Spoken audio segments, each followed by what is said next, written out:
কেমন আছো সবাই? আবারও চলে এসেছি আরেকটা নতুন রেসিপি নিয়ে। তোমাদের সাথে আজকে দু ধরনের স্ন্যাক্সের আইটেম শেয়ার করব। দেখো, এখানে আমি একটা বোল নিয়ে নিয়েছি। বোলের মধ্যে আমি দুখানা ডিম ফেটিয়ে দিচ্ছি। ডিমটাকে চেষ্টা করবে রুম টেম্পারেচারে রাখার। যদি ফ্রিজে থাকে তাহলে সেক্ষেত্রে 1 ঘন্টা আগে বের করে রাখবে। দেখো, এখানে আমি 2 থেকে 3 টেবিল চামচ মতো চিনি নিয়েছি। তোমরা চাইলে এখানে চিনির গুঁড়োও ব্যবহার করতে পারো। এবারে খুব সামান্য পরিমাণে নুন দিয়ে ডিমটাকে খুব ভালোভাবে ফেটিয়ে নেব, যাতে ডিমের সাথে চিনিটা খুব ভালোভাবে মিশে যায়। ডিমটাকে একটু সময় নিয়ে ফেটাতে হবে। দেখবে 4 থেকে 5 মিনিট মতো ফেটানোর পরেই দেখবে খুব সুন্দরভাবে চিনির সাথে ডিমটা মিশে গেছে। এবারে এর মধ্যে দিয়ে দেবো ময়দা। এখানে আমি 1.5 কাপ মতো ময়দা ব্যবহার করেছি। এবার এই ডিমের গোলা দিয়েই ময়দাটাকে খুব ভালোভাবে মাখতে হবে। এখানে কোনো রকম জল ব্যবহার করা যাবে না। আর যদি মনে হয় একটু শক্ত হয়ে গেছে ডোটা, তাহলে সেক্ষেত্রে আর একটা ডিম ফেটিয়ে ব্যবহার করতে পারো। দেখো, দুটো ডিমে আমার খুব সুন্দরভাবে ময়দাটা মাখা হয়ে গেছে। এবার এটাকে 10 মিনিট মতো রেস্টে রেখে দিতে হবে। ফিরে এলাম 10 মিনিট পর। দেখো, এবার ময়দাটাকে আরও একবার ভালোভাবে একটু ডলে নিচ্ছি। এবার এই থেকে ছোট ছোট করে লেচি কেটে নেব।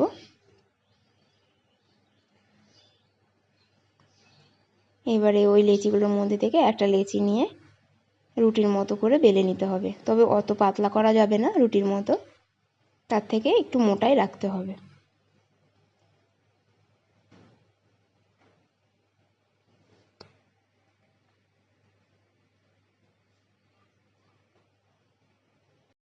রুটিটা দেখো, খুব বেশি পাতলাও করিনি, আবার খুব বেশি মোটাও রাখিনি। এইবারে একটাই দেখো এখানে বোতলের ঢাকনা নিয়েছি। এবার সেই ঢাকনা দিয়ে ছোট ছোট করে কেটে নিচ্ছি। এখানে আমি কাজু বাদামের শেপে কেটেছি। তোমরা চাইলে নিমকির মতো শেপও দিতে পারো, তাতে কোনো সমস্যা নেই। তোমাদেরকে দেখাচ্ছি কয়েকটা কেটে কত সুন্দর লাগছে দেখতে। দেখো কি সুন্দর লাগছে। দেখো, এখানে সবগুলো আমার কাটা হয়ে গেছে। এবারে চলে যাব ভাজার জন্য। এটা যেহেতু ডিম দিয়ে তৈরি, তাই একে অপরের গায়ের সাথে লেগে যাবে। আমি এখানে ময়দা দিতে ভুলে গেছিলাম, তাই গায়ে গায়ে একটু লেগে গেছিলো। তোমরা চাইলে ওপর থেকে একটু ময়দা বা সাদা তেলও মেখে রাখতে পারো। দেখো, একটু লেগে লেগে গেছিলো, তাতে কোনো সমস্যা নেই। এটা যখন ভাজা হবে তখন একা একাই দেখবে সবে একে অপরের গা থেকে ছেড়ে যাচ্ছে।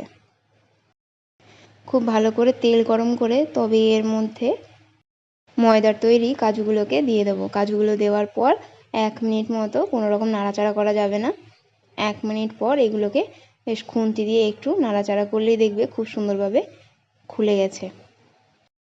আর এই ময়দার কাজুগুলো আমরা ঠিক যেমন সাইজের বানিয়েছিলাম, এইগুলো ভাজার পর ফুলে ঠিক তার ডবল হয়ে যাবে।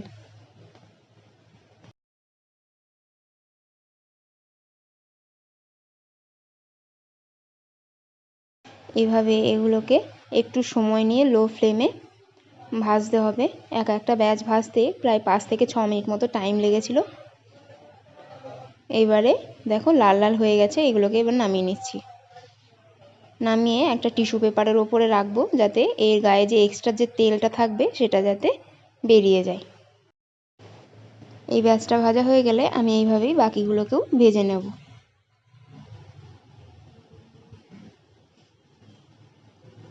এখানে তোমাদেরকে দেখাচ্ছি, দেখো 1 থালা মতো হয়েছে।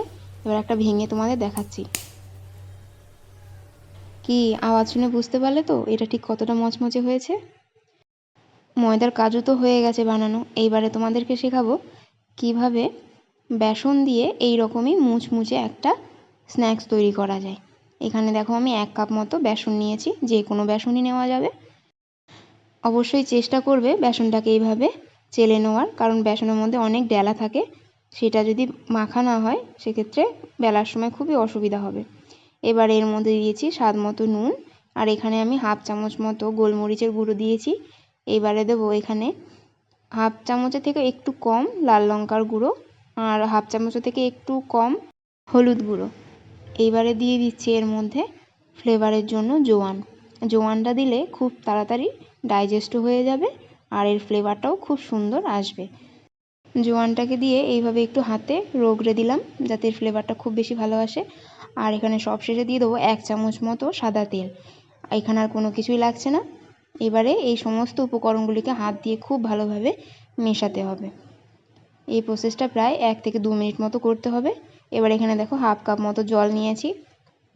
এই হাফ কাপ মতো জল দিয়ে এটাকে মাখতে হবে। বেশ একটা শক্ত মতো একটা ডো বানিয়ে নিচ্ছি এটাকে। দেখো এখানে মাখা হয়ে গেছে। এবার আমি হাতটা পরিষ্কার করে চলে আসলাম। এবারে এটাকে রুটির মতো করে বেলে নেব।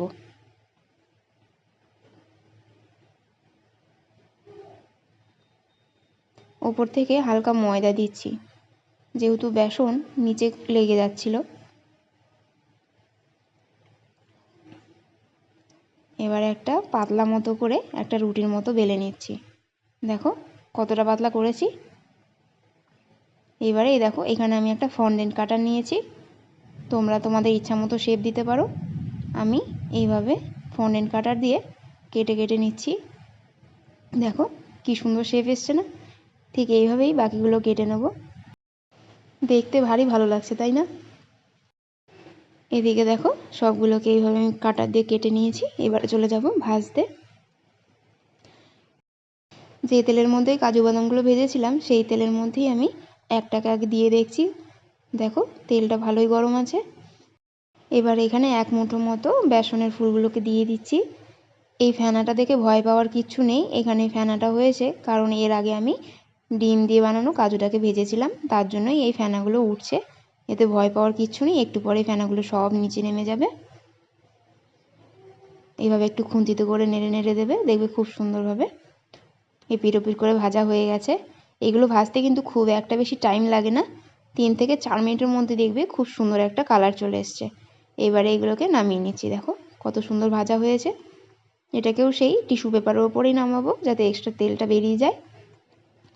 এইভাবে বাকিগুলো সব বানিয়ে নেব। সবগুলো ভাজা হয়ে গেছে। দেখো এইখানে নিয়ে চলে আসলাম। এবার তোমাদেরকে ভেঙে দেখাচ্ছি।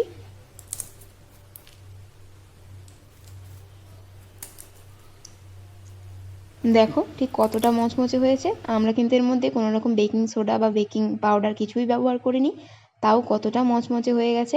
এইবারে এইগুলোকে প্রায় 1 থেকে 1.5 মাস পর্যন্ত স্টোর করা যাবে। কোনো রকম সমস্যা কিচ্ছু হবে না। আর ভিডিওটা যদি ভালো লাগে একটা লাইক করে দিও। আজকের মতো এখানেই শেষ করছি।